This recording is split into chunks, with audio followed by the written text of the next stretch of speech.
তবে ক্যামেরার বাইরে আইন উপদেষ্টা ডক্টর আসিফ নজরুলের বক্তব্য ভিন্ন। তার বিরুদ্ধে অভিযোগ উঠেছে সন্তান হত্যার বিচার চাওয়ায় ছাত্র আন্দোলনে শহীদ আহনাফের মায়ের সঙ্গে ডক্টর আসিফ নজরুল, যেখানে তিনি বঙ্গবন্ধুর প্রতি শ্রদ্ধা অর্পণ করে একটি খোলা চিঠিতে লিখেছিলেন, প্রিয় বঙ্গবন্ধু, আমার ভালোবাসা নিন, আমি আপনাকে ভালোবাসি। আপনাকে ভালোবাসতে হলে আওয়ামী লীগ হওয়ার প্রয়োজন নেই লোভী হওয়ার কিংবা ভীত হওয়ার। আসসালামু আলাইকুম প্রিয় দর্শক শ্রোতা, শহীদ আহনাফের মায়ের সঙ্গে আসিফ নজরুলের ঔদ্ধত্যপূর্ণ আচরণ সোশ্যাল মিডিয়ায় ভাইরাল। আসিফ নজরুল আইন উপদেষ্টা হয়ে তিনি যে কাজ করতেছেন, এই কাজ জনগণ আসলে পছন্দ করতেছে না। জনগণ চাচ্ছে সুষ্ঠু বিচার এবং দ্রুত। গণহত্যার বিচার দ্রুত না হলে আসিফ নজরুলকে পদত্যাগ করতে হবে, এটি বাস্তব। বিডিআর হত্যাকাণ্ড নিয়ে আসিফ নজরুল ভারতের ইশারায় কোনো কিছু করছেন কিনা তদন্ত প্রতিবেদনে বেরিয়ে এসেছে। গুরুত্বপূর্ণ তথ্য এই ভিডিওতে দেখতে পারবেন। আশা করি সম্পূর্ণ ভিডিও জুড়েই থাকবেন। চলুন ভিডিওতে বিস্তারিত দেখে আসি। আসসালামু আলাইকুম, আশা করি আপনারা সবাই ভালো আছেন। 2020 সালের 17 মার্চ অর্থাৎ শেখ মুজিবুর রহমানের জন্মশতবার্ষিকীতে একটি পোস্ট দিয়েছিলেন অন্তর্বর্তীকালীন সরকারের অন্যতম উপদেষ্টা ডক্টর আসিফ নজরুল, যেখানে তিনি বঙ্গবন্ধুর প্রতি শ্রদ্ধা অর্পণ করে একটি খোলা চিঠিতে লিখেছিলেন, প্রিয় বঙ্গবন্ধু, আমার ভালোবাসা নিন, আমি আপনাকে ভালোবাসি। আপনাকে ভালোবাসতে হলে আওয়ামী লীগ হওয়ার প্রয়োজন নেই লোভী হওয়ার কিংবা ভীত হওয়ার, একচোখা বা মন গড়া ইতিহাস পড়ার বা গড়ার। প্রয়োজন নেই মানুষকে দুঃখে রেখে আতশবাজি উল্লাসের কিংবা বাধ্যতামূলক বা চতুর বিনয়ের। আপনাকে ভালোবাসতে লাগে কিছুটা বিবেক, কিছুটা যুক্তিবোধ, নিজের মানচিত্র চেনা আর সামান্য একটু মনুষ্যত্ববোধ। আমি আপনাকে ভালোবাসি, কিছু দুঃখ কিছু অভিযোগ নিয়েও ভালোবাসবো সকল সময়, কারণ আপনার কাছে আমরা পেয়েছি অনেক অনেক বেশি।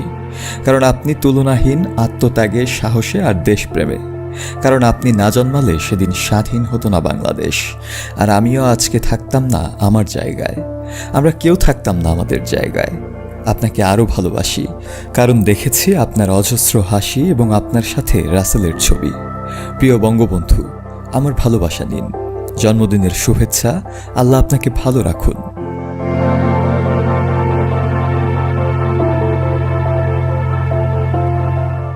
তবে 2020-এ বেশ প্রশংসিত হওয়া এই পোস্টটি ফের আলোচনায় এসেছে।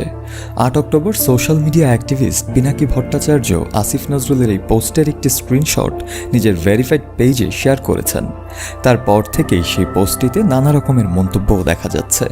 তবে বেশিরভাগ মানুষকেই দেখা যাচ্ছে আসিফ নজরুলের লেখার প্রশংসা করতে। যার যায় সে বুঝে, আমরা তো কখনোই আপনাদের মতো বুঝবো না। এগুলির বিচার আমরা করতে না পারি, আমাদের বেঁচে থাকার কোনো অধিকার নাই। উপদেষ্টা ডক্টর আসিফ নজরুল ক্যামেরার সামনে বললেন, ছাত্র আন্দোলনে হত্যাকারীদের বিচার করতে না পারলে তার বেঁচে থাকার কোনো অধিকার নেই। আপনাদেরকে কথা দিচ্ছি, আপনাদের মতো আমরাও কাঁদি এগুলি দেখলে। মানে বাংলাদেশের বুকে যেরকম একজন সীমার এরকম জন্ম নিয়েছিল, এইভাবে নিজের দেশের মানুষেরকে হত্যা করতে পারে। তবে ক্যামেরার বাইরে আইন উপদেষ্টা ডক্টর আসিফ নজরুলের বক্তব্য ভিন্ন। তার বিরুদ্ধে অভিযোগ উঠেছে সন্তান হত্যার বিচার চাওয়ায় ছাত্র আন্দোলনে শহীদ আহনাফের মায়ের সঙ্গে ঔদ্ধত্যপূর্ণ আচরণ করেছেন তিনি। কোটা সংস্কার আন্দোলনে 4 আগস্ট রাজধানীর মিরপুর 10 নম্বরে গুলিতে নিহত হয় আহনাফ। নিহত আহনাফ রাজধানীর BAF শাহীন কলেজের 11 শ্রেণীর শিক্ষার্থী ছিল।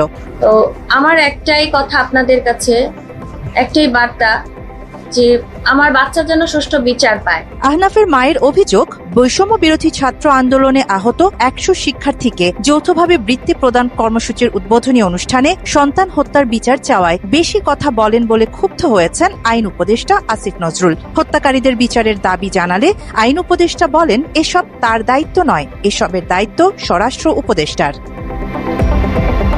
এদিকে বৈষম্য বিরোধী ছাত্র আন্দোলনকে বিএনপি জামায়াতের আন্দোলন বলা যাত্রাবাড়ী গণহত্যার অন্যতম নায়ক র‍্যাব 10-এর ফরিদ উদ্দিনের বিরুদ্ধে কোনো ব্যবস্থা না নিয়ে তাকে র‍্যাব হেডকোয়ার্টারের ইনভেস্টিগেশন উইং এর CEO হিসেবে পদায়ন করা হয়েছে। কোনো সাধারণ শিক্ষার্থী নাই এখানে, সমস্ত সরকার বিরোধী লোকজন এখানে এসছে রাস্তায়।